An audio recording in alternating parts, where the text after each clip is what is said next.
اور یہ بات بھی بڑی اہمیت کی حامل ہے کہ حکومتوں کے قیام اور تہذیب و تمدن کا آپس میں بڑا تعلق ہے. قوموں کی بقا کے اندر ان کے تہذیب، ان کے تمدن، ان کے کلچر، اس چیز کا بڑا تعلق اور بڑا گہرا رابطہ ہے کہ ہر قوم اپنے کلچر کے ساتھ زندہ رہتی ہے، ہر قوم اپنی تہذیب کے ساتھ زندگی گزارتی ہے، اور جب تک وہ تہذیب و تمدن باقی رہتی ہے قومیں بھی باقی رہتی ہیں، ان کی پہچان، ان کی شناسائی، ان کی نشانیاں باقی رہتی ہیں. اور جب قومیں اپنے کلچر کو، اپنی تہذیب کو، اپنے تمدن کو بھول جاتی ہیں پھر وہ قومیں زمانے کے اندر بھلا دی جاتی ہیں.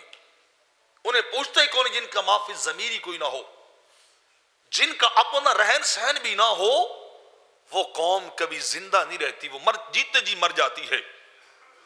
ان کے لیے فخر یہ ہوتا ہے کہ میں دوسرے کی نقل اتاروں، ان کے لیے اعزاز یہ ہے کہ میں دوسرے جیسا طرز حیات اپناؤں، میں دوسروں کے مطابق زندگی گزاروں. اور یہ اس وقت ہماری پاکستانی قوم کا سب سے بڑا المیہ ہے کہ ہم اپنی تہذیب کو، ہم اپنے تمدن کو، ہم اپنے کلچر کو بھولتے جا رہے ہیں. ہم اپنی تہذیب سے ناروا سلوک رکھ رہے ہیں.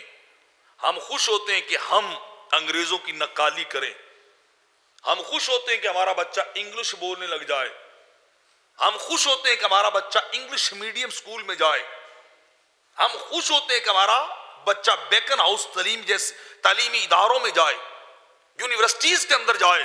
اور ہمیں شرم محسوس ہوتی ہم اپنی قومی زبان اردو بولیں، ہم اپنی دینی زبان عربی سیکھیں، ہم اپنے تہذیب اور کلچر کو پروان چڑھائیں، ہمیں شرم محسوس ہوتی ہے. ہمارا جو ہی کوئی فنکشن ہوتا ہے آپ دیکھ لیں ہماری ذہنی پستی کا عالم کیا ہے. ہمارے رہن سہن، ہمارے پہناوے، ڈریس بدل جاتے ہیں. شادی کا موقع آ جائے تو ہمارے کارڈ بھی، شادی کارڈ، انویٹیشن بھی انگلش میں لکھے جاتے ہیں. یہاں کی 95% قوم کو انگریزی نہیں آتی، اردو آتی ہے، ان کی لوکل زبانیں آتی، اور ہم اس کو پراؤڈ فیل کر رہے ہوتے ہیں کہ ہم نے اپنا کارڈ بھی انگریزی میں لکھا ہے، ہم نے 3 پیس سوٹ پہنا ہے، ہم نے جناب فلاں ملک کے سٹائل والی ٹائی پہن رکھی ہے. سمجھنے کو سب سے بڑا ذہنی بیمار شخص ہے وہ جسے اپنے تہذیب و تمدن سے پیار نہیں ہے، جسے اپنی اخلاقیات سے پیار نہیں ہے، جسے اپنے آباء و اجداد کے ورثے سے پیار نہیں ہے. وہ سب سے بڑا ذہنی بیمار اور وہ نقال 2 نمبر کا شخص ہے. سب سے غیرت مند غیور وہ شخص ہے جو اپنی تہذیب سے محبت کرتا ہو، اپنے تمدن سے پیار کرتا ہو. غیرت مند وہ شخص ہے جسے اپنی زبان سے بھی پیار ہو. اور ہمارے اندر کیا ہے آپ دیکھ لیں، اٹھتے بیٹھتے جاگتے بچہ ابھی چلنے کے قابل نہیں ہوتا، اور ادارے انگریزوں والے، یورپ والے، امریکہ والے، وہ پہلے ہی ہم سوچ رہے ہوتے ہیں. کبھی نہیں سوچا کسی نے کسی سب سے پہلے مسلمان بنائے. ہماری آنے والی جنریشن کو کیسے ہونا چاہیے، مجھے کیسے ہونا چاہیے. جو ہی تھوڑا سا انداز بدلتا ہے ہمارا لائف سٹائل بدل جاتا ہے، ہمارا رہن سہن بدل جاتا ہے، ہمارے طور طریقے بدل جاتے ہیں.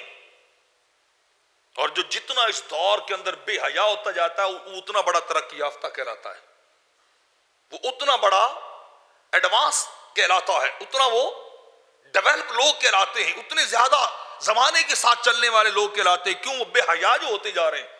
ترقی بے حیائی کا نام نہیں ہے، ڈیولپمنٹ ننگے ہونے کا نام نہیں ہے، ترقی کر جانا اپنی تہذیب کو چھوڑ دینے کا نام نہیں ہے، انگلش کے 4 لفظ اوپر نیچے بول لینا اس کا نام تعلیم نہیں ہے، اس کا نام ایجوکیشن نہیں ہے، اس کا نام بے حیائی ہے، اس کا نام انسان کی ذہنی پستی ہے. انسان کو اپنے ذہن سہن سے پیار نہیں ہے. ہم جتنے آگے جاتے ہیں ہم اسلام اور قوم کے اصولوں کو بھول جاتے ہیں، قوم کے اپنی تہذیب کو بھول جاتے ہیں، اور ہم فخر کرتے ہیں کہ میرا بیٹا جناب فلاں جگہ سے پڑھنے کے لیے جائے، فلاں ادارے میں پڑھتا ہے. اور جو دین پڑھنے والا ہو، جو زندگی کے اصول پڑھنے والا ہو، جو انسانیت کے قوانین کو پڑھنے والا ہو، اسے ملا اور دیندار کہا جاتا ہے. یہ بات ذہن میں رکھ لیں، ہماری پستی کا عالم یہ ہے کہ ہمارے ڈریسز بدل جاتے ہیں، ہماری سپیکنگ بدل جاتی ہے، ہمارا کلچر چینج ہو جاتا ہے، ہماری تہذیب بدل جاتی ہے۔ کس نام پہ ترقی؟ کے نام پہ ترقی نہیں ہے، یہ بے حیائی ہے۔ وہ تو اس کی تو غیرت ہی مر گئی جو چوتھے ملک کی پیروی کرنے والا ہو، اس کی تو غیرت ہی فنا ہو گئی جو کسی بدکار جیسا لباس پہننے والا ہو، اس کا تو دینی جذبہ ہی ختم ہو گیا جو زانی جیسی وضاقتہ بنانے والا ہو، جو شرابی جیسا لائف سٹائل بنانے والا ہو، جو عیسائیوں اور یہودیوں کے پیچھے چلنے والا ہو۔ بتائیے کبھی وہ بھی غیرت مند ہو سکتا ہے؟ کیا وہ بھی دیندار ہو سکتا ہے؟ کیا وہ بھی عزت دار ہو سکتا ہے؟ جسے اپنی قوم سے پیار نہیں، جسے اپنے مذہب سے پیار نہیں، جسے اپنے کلچر، اپنی تہذیب، طرز حیات، اپنے لائف سٹائل سے پیار نہیں، اور ہم کوا چلا ہنس کی چال اپنی بھی بھولا۔ دو دریاؤں کے درمیان، دو عجیب سی کشمکشوں کے درمیان، ادھر جائیں ادھر جائیں۔ اب ایک سمندر سامنے کھڑا ہوا ہے کہ کیا کریں؟ ترقی کرنی ہے تو بے حیا ہونا پڑے گا، ترقی کرنی ہے تو ہمیں ننگا ہونا پڑے گا، ہمیں شارٹ ہونا پڑے گا، آگے بڑھنا ہے تو ہمیں قرآن اور سنت کے اصولوں کو پائمال کرنا پڑے گا۔ اور ہوتا کیا ہے پھر؟ 200 سال گزر گئے، ملت اوپر نہیں اٹھ سکی، مسلمان ترقی کیوں نہیں کر سکے؟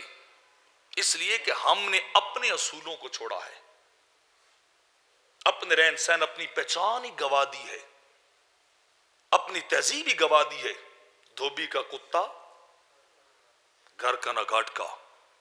2 صدیاں گزرنے کے قریب آ چکی ہیں، اور ہمارا حال یہ کہ ہم ابھی اسی کشمکش میں کہ ہم ہیں کون، ہماری پہچان کیا ہے، ہم نے زندگی کیسے گزارنی ہے ایز اے مسلمان،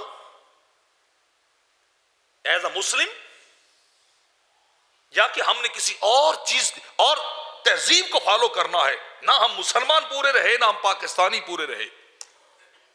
جو اس لیے کہا گیا کہ قومیں اپنی تہذیب کے ساتھ زندہ رہتی ہیں، اپنے کلچر کے ساتھ جیتی ہیں،